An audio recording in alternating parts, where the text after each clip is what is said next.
So we're back now, guys. We're back with another topic today. I mean, now, what did I say today? It's like I'm not today. Okay, guys, today we're gonna be talking about sacrificing of especially young people to gain popularity and fame. Yeah, so as we have said in the last episode about the life of a party, grooving and all those things. Now, for one, the grooving, it's one of the places where they target people, where they get their targets easily. So I don't know what you're thinking, like, yeah. No, I agree. Because of, I'll make a scenario for the viewers right now. Okay. Now, I'm rich, or I want to be rich. I go and I get a snake, and then get a kwaspero, get zaga, then get to try tabaka 50K mama. Say I'll spend that one day in, now one night in, and then Oboyamakaya. So that's how young girls are being targeted at the clubs, on the taverns, because this thing is no longer good at club. For your own information, the more the tavern in Tarana right now, it's living. We can see it. We know people by Lori, they're filling their taverns and their clubs and their what with blood, and they're coercing people to come to their places with blood because but there's another one that I want us to revisit, on this sacrificing thing. Okay. There's Christianity, there's African spirituality. On the African spirituality, we are allowed to sacrifice, aren't we? Sacrifice with what? Oh, Pastor Joe, they will tell you go kill a goat and pasakayona, or go get a chicken and pasakayona. Okay, for now, Oblena Lemotoilongore is on a Christianity way, ne? So can you please make it simple for me to understand? Like, I don't see a need of killing like animals. Why do you have to kill those things? Okay, firstly, the African spirituality, ne? They will tell you that your uncle, which was a drunkard, he didn't have a dog, nor a car, or even a cat. Yet he comes to you, and then they say that your uncle wants you to buy him a cow. You have nothing at that time. What are you gonna buy that cow with? Yeah, exactly. No, I agree. I agree with you there, ne? Like we buy that thing. But then let's look at the art of sacrifice. It originates from the Bible, and people don't know. So it originates from the very same Christianity mindset that people have. Yeah, it originates there, but it's very different. It's very different on the African spirituality. Okay, in the Bible, especially the book of Exodus. Hallelujah. That they were doing, okay, it's more like an offering. So they would take maybe the fattest ox. Yeah. They don't kill it and wash themselves with the blood or things like that, like the African people do. Ooh, yes. No, we don't. They would kill the animal. And then they would burn it. So I don't know, the aroma, the what. That's the offering. That's the sacrifice. So it's very different from what you guys do. Okay. You guys, you kill chickens, you wash with the blood. We don't. You do. Now on my side, we don't. You do. We don't. No, you do. Okay, guys, wait. Okay, listen. When they say, okay, now your uncle is restless, ne? You have to buy him a goat, ne? Okay. You buy a goat, you kill a goat, and then they tell you to take out the, what do they call it? Inyonga.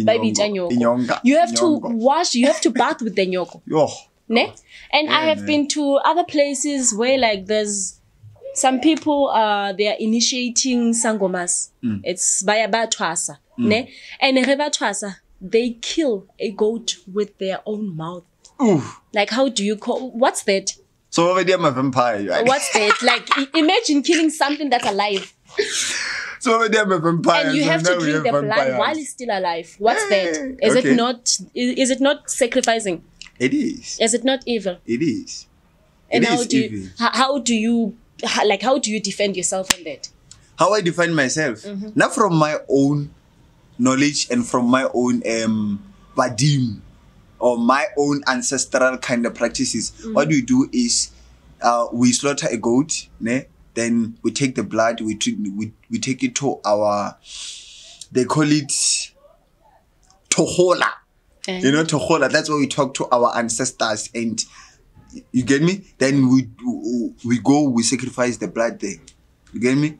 Then we put the blood there, and then we talk to them. You get me? Okay. So it's my own tradition way of sacrificing. There is the one that you've been talking about, Jadi Nyonga and Warawara. Ne? Then Ariaka Yaka Bible. Okay. So okay, as you said, okay. As you said, Tamaya, the sacrificing and what and what not, ne? So another way kibonang diloka ona. Like guys, there's no need to kill a cow or liche the blood lisha gonna go or king the tohola. Lisha iodra. Are you talking from the Christian perspective? Yes, or talking from the spiritual aligned person kind of perspective? Where are you talking from? Listen, now I'm talking on the. That's right. Okay, now okay. The last one, okay. Madi remember the Bible hearing. Mudimu, God, he's a jealous God. Ne? You must not worship or glorify any other God except for him. So now you are killing things, you are sacrificing for the people who were living here on earth, whom were created by him, and yet you are worshiping those people except for him. Why? That's her thinking, guys. That's her own perspective. So I hope you comment. So we're gonna go on a very short break. Don't forget to like, subscribe, and comment for another topic that we're coming about. Cheers. Okay.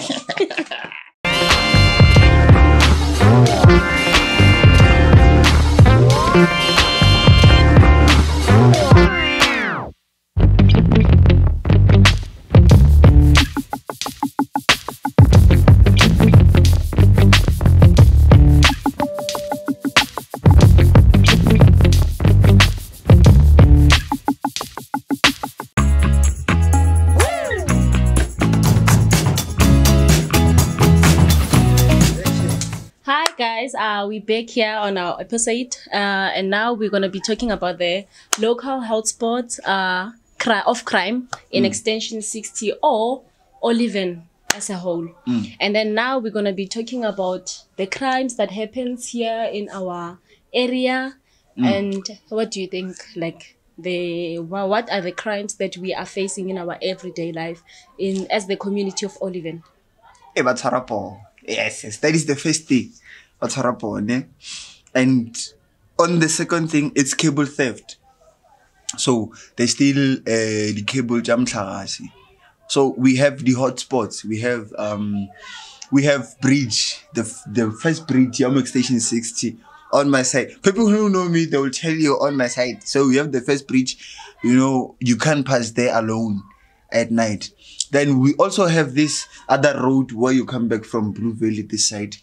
So it's another hotspot where people should be careful of. So, and we also have the house breakings. And the house breaking, they are very... on the camera.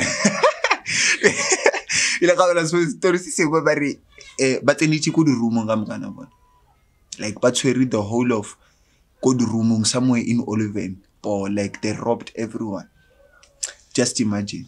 Yeah, the house breakings. I remember I was watching the news. I don't remember if it's Tembisa or where. It's like a yard zone. There's a wall, ne? So it's fenced around all over the yard, ne? And then it happened that there was someone who was busy cheka jarata, like ali busy as scouter, like the whole day. And then it happened at night that guy came back, and then I don't know how he got into the room. That room, a sister and her two siblings, ne? And the mother and the father were sleeping in a different room. It's rooms, not a one house. Yeah, separate. So yeah. And then that guy managed to bula the room where the sister was sleeping with the kids. I think she was around 16 years, 14 years, somewhere there. And then he got in, he raped the sister and also killed him and left the smaller ones. So in the morning when the parents woke up, they just thought maybe that the sister was still sleeping because not a vele rata broko. So never okay, moto saroveji, but the younger child inside the house was crying. She was calling out the mother to open the door for her. So when they got there, they asked, like, what's happening? Why didn't she open the door? So when they got there, they pushed the door. They found out that the door is open. Okay, they got there. They thought maybe she was sleeping. They took the children out. And then after a while, man, why is this person not waking up?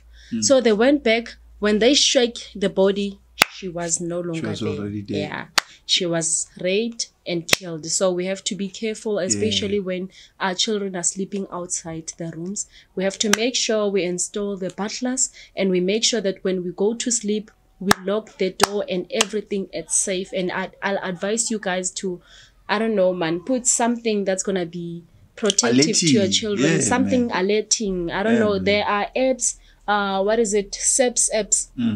Yeah, it's an app where you can contact someone from your community when you are facing the danger, and always try to be not to sleep like you are dead. Try to be like sleep with one eye. Yes, sleep with one eye. Especially as a parent who is not sleeping with her kids inside the house.